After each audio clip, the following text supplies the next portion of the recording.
Hi guys, this is Carolyn. I'm in my kitchen today working on part of my cooking party. I'll do the rest of it this evening. Trying to say so much. So I wanted to come on. I'm going to launch effective on Monday a 2-week challenge to be wheat and dairy free. I've been doing this for about 2 weeks myself and I feel fabulous. Many of you know me well enough to know that I resist putting myself underneath a banner of being anything other than eating clean. I don't subscribe to being paleo, although sometimes my diet looks very paleo or primal.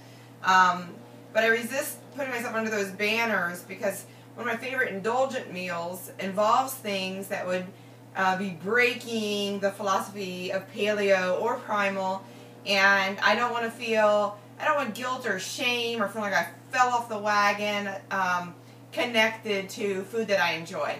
So that's just what works for me. But this 2-week challenge is kind of paleo inspired. I do feel better when I do not have dairy in my regular diet and when I don't have grains in my regular diet.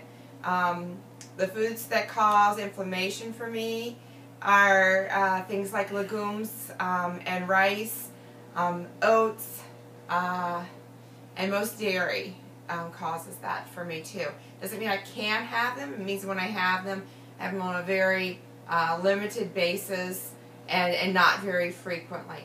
So some of the foods that I have made, like today I made up some ground turkey and I diced up an apple. And the apple, I have a whole pound of ground turkey in the skillet, and I use a cast iron skillet. I really like cooking in a cast iron skillet.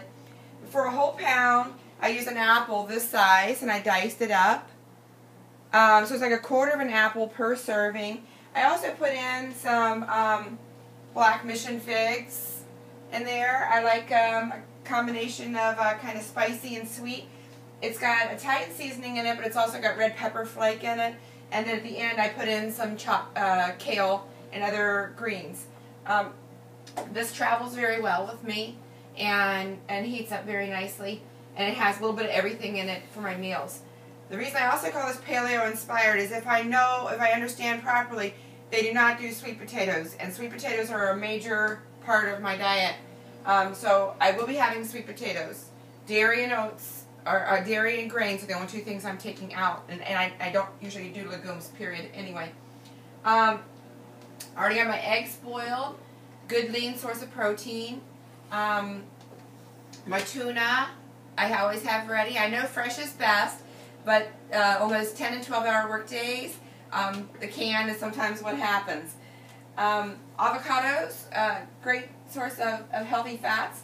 And a tuna salad that I make is I'll open up a can of tuna, on a bed of fresh kale, chop up about a 1/4 of an avocado and put in there, and then I'll put some fresh salsa in there with it, and I chop up the greens real fine so it does like a salad type thing.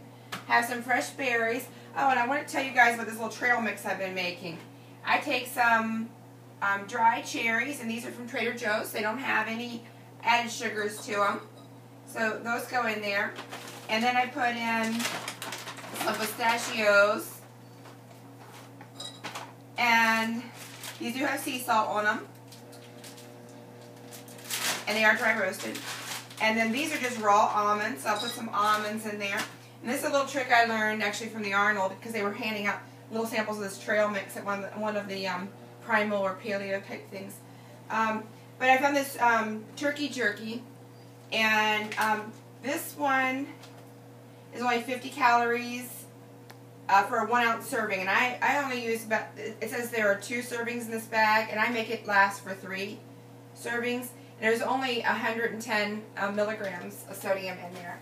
And so then I'll chop this up real fine, and I'll put it in to make this trail mix. One quick more thing before we go.